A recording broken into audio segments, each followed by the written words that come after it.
Guli Nabila, Salma juara Indonesian Idol 2023. Ajang kontes nyanyi Indonesia Idol tahun ini punya juara baru. Pemenangnya adalah Salma Salsabil.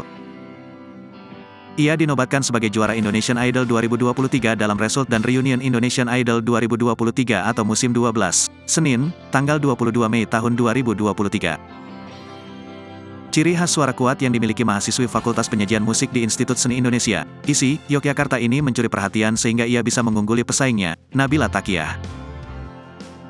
Salma dan Nabila telah memberikan penampilan apik dan konsisten sepanjang Indonesian Idol 2023. Pada Result dan Reunion Indonesian Idol 2023, Nabila dan Salma juga sukses membuat para juri puas lewat penampilan apik mereka. Namun, hanya ada satu yang berhak menjadi pemenang Indonesian Idol 2023. Nabila tampil secara solo membawakan lagu berjudul Harry's You're Perfect dari Jamie Miller. Sementara itu, Salma tampil dengan energi membawakan lagu Just the Way You Are yang dipopulerkan Bruno Mars.